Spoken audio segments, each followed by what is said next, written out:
Welcome back, friends. Sorry for the delay on the Messa guide. I've been working in the background testing him out. I really wanted to get a more definitive answer for an A0 Messa on if you should be sticking strictly to his bleeds, switching to physical, or whatever combination of both.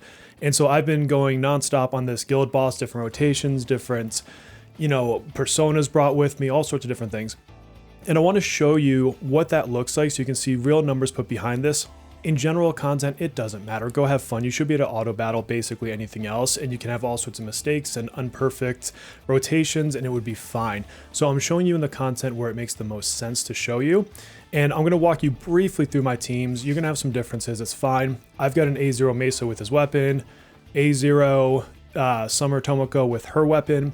I've got a Cord A1. The only difference on A1 that you would do in this rotation is on your first turn, you would use her unison notes instead of the shock move that you'll see me do. Otherwise, the rotation's identical. I have Phoebe. I do not have her weapon, which means that there's some delays on when I can time certain things versus if you have the weapon. She's just slightly more efficient if you have her weapon. I'm using the actual Messa weapon. Actually, let me hide my face really quick so you can see what I'm talking about. I'm using the Messa weapon.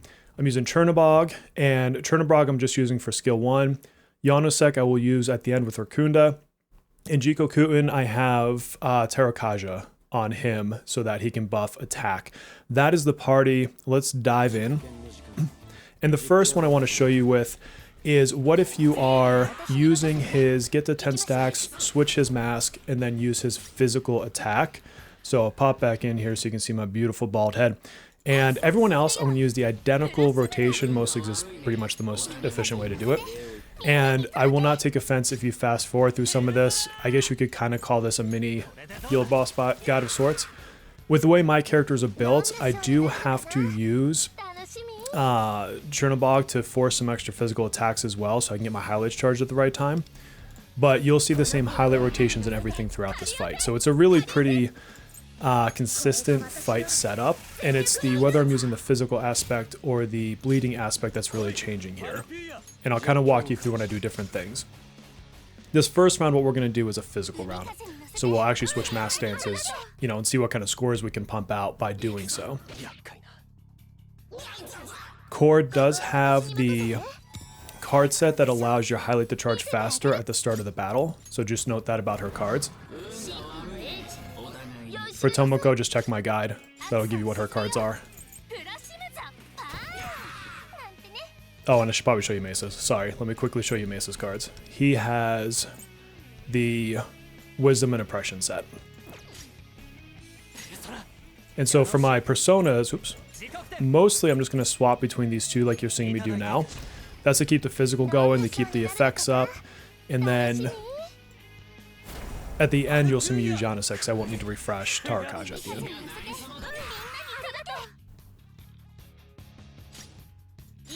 Okay, and so again, I have an A1 Cord, so I just get to use this skill twice in the beginning. That's the only difference in the rotation.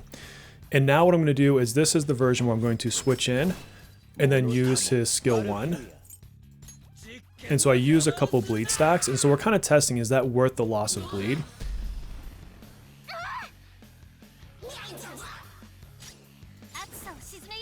And everyone else is going to have a very boring rotation. Sometimes the best things are the simple things, my friends. And sometimes the best things are not hitting the wrong buttons.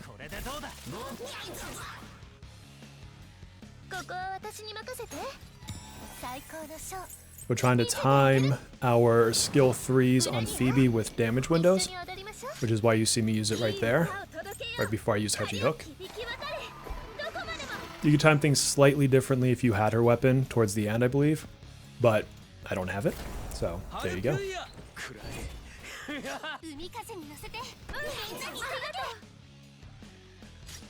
Okay, and so again, we're going to keep using the mask. He's at 10, which means I want to switch and use skill 1. So I'm decreasing my stacks by the least amount. If you use skill 2, it's a bigger physical hit, but it reduces all of the stacks, so you go down to 0. So in this particular spot, you would not do that.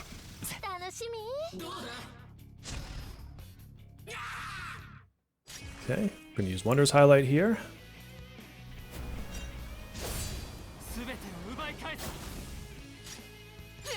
And then, let's see, we're back up to skill 3.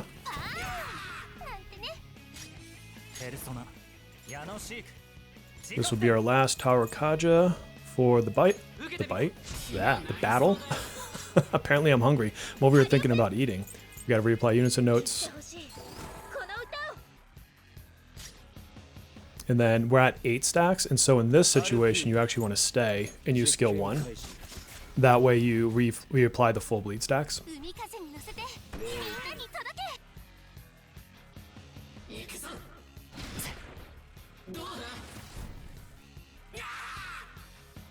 Okay. And then right now we're on odd turns, so we're going to use Hail Summer Days.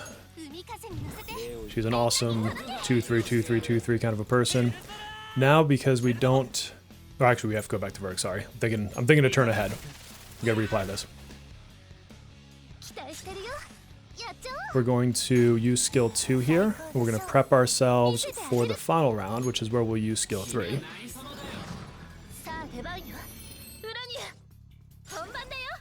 Okay, distortion. Again, we're at 10 stacks. And so right here, I want to get this going now so I can actually double tap his highlight at the end. And then we can pop back over the 3-1.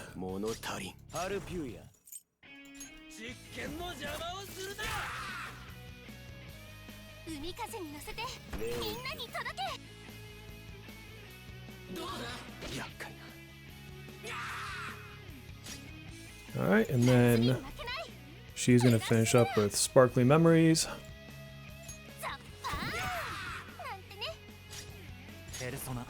He's going to finish off with Yanosek into Rakunda to get the mark as well. Here we get to pop our last skill 3, just in time.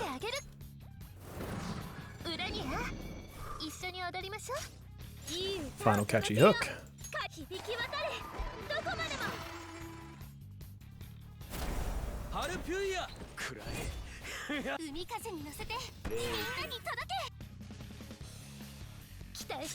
Okay, he gets to once again go into his highlight, so he gets to back these, which is so awesome because it looks amazing. And then we'll finish him off with his switched out skill 2, so physical mode. Dropping his skill 2, we burn everything. And so let's see what score this gets us.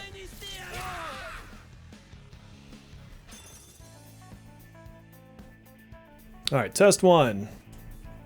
51.6. Alright, someone's gonna tell me, because I know the internet. I've met you guys. We're gonna try the same exact thing. This time, we are going to do the same rotation until the last turn. So we're just gonna breeze through this. I'm not gonna explain what I'm doing, because you just saw it all. And what we're gonna do is we're actually gonna burn his stacks at the end on the next to last turn. And the reason being is there's a question out there as to, whoops, I almost completely messed that up, as to whether or not you should burn his stacks because you're going to double highlight and refill them. So we're going to show you, there's not more than one person here, I'm going to show you what the score looks like when you burn that out like that. So again, everything else up until that point is going to be absolutely identical. Feel free to either give me the playtime because YouTube will love you and love me for it, or to fast forward ahead through these first parts of the turns. Matter of fact, I'm going to make it simple for you. I'm going to edit fast forward to that point because all of this is identical until that turn. So let me skip a couple turns, save you a couple minutes, not waste your time, and I will meet you back here in just a second. Okay, we are back, and did you know I had to record that entire fight again because my wonderful self hit the wrong button? So tell me what a noob I am in the comments below. I think that's important. So here we are. It is the next to last turn. He's got 10 stacks. We know I'm going to double tap into his highlight to refill the stacks. So the question again, to rephrase, is does burning his skill 2 now get us to a point that we get more score than last time when we did not do that? Because we get to use his kind of big skill, if you want to call it that, twice in a row. So we're going to see what the end result of the score was. We just have to play out the final round here.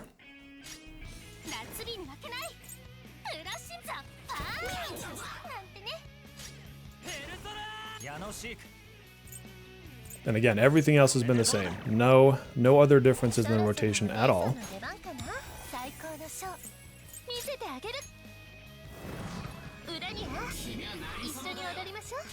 So we'll catchy hook into his highlight, into his final skill 2 on the changed form.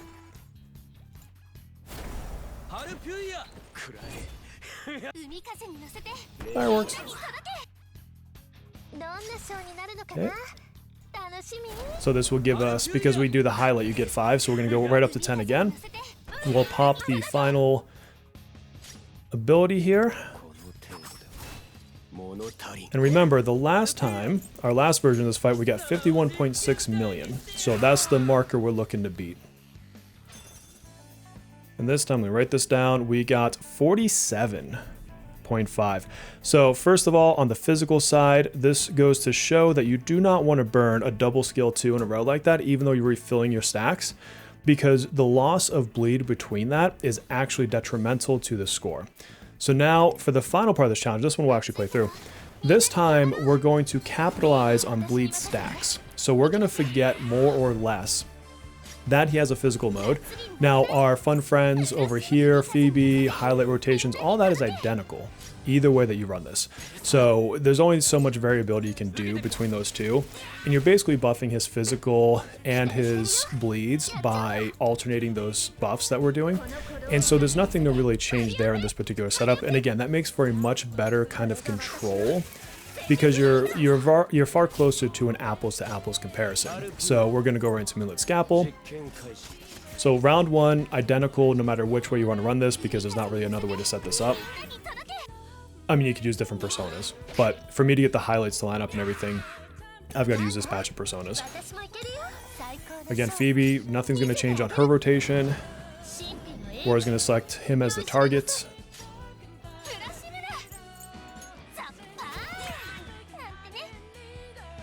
And so what we're going to start changing here in a second, oh, we're not going to be changing that, he's going to get Tarakaja, is we are not going to press his mask button. So we're still going to do his highlights. And so here we're going to have the 10 stacks. And this is where at his turn, what I did before is I went into his mask and I pressed skill 1. And this time what I'm going to do instead is I'm going to stay in his current form, and I'm going to press skill 2 instead. This is going to refresh the bleeds. I don't have to build any more stacks because I'm at 10. And this is basically how I'm going to handle the fight for the rest of the duration. And so I'm going to focus more on his damage over time versus his alternating into physical. Again, we're still going to use the same rotation on our personas. That dude's so cool looking. It's like Skeletor on mushrooms.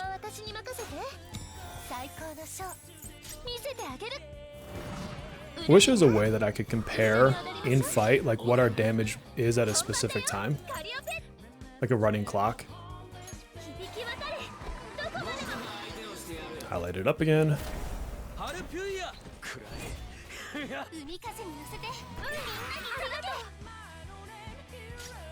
Okay, and again, we're not going to use the mask. We're just going to stay with skill 2.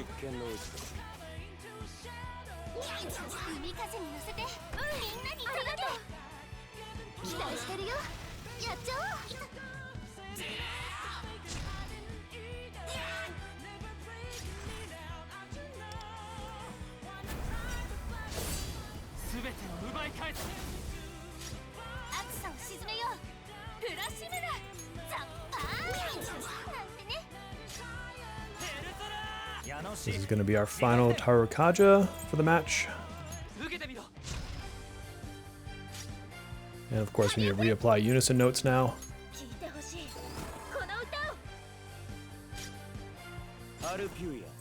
Sticking with skill 2. We're not burning stacks ever. Until the very end. Now we already did the test on the last round, so I'm not going to do it again. In terms of if you burn skill 2 on the next to last round, if that will give a bigger score, it will not. As we showed in the last one, it's no different by using his bleed stacks versus using his physical stacks.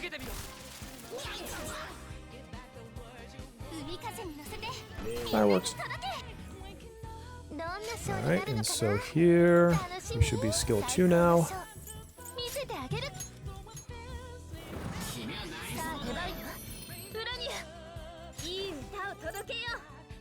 Another distortion, if I can click the button, and then we'll use her final highlight.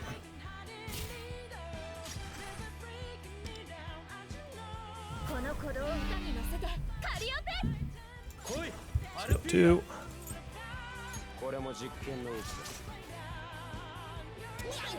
And then we're going to come into our final round here, where this is where we'll go into the actual use of his alternated form.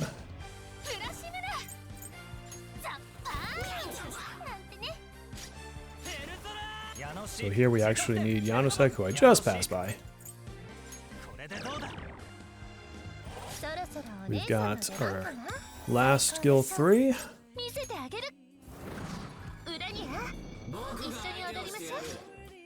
course, catchy hook.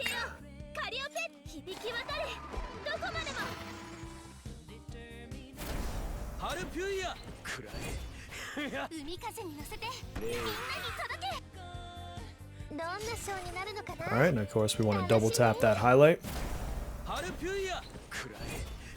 And because this is the end of the fight, this is why we're going to switch into our mask and go spend all the stacks that we have.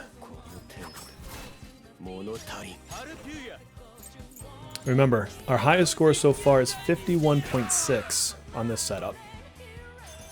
And so now we have 54.3. So there you have it.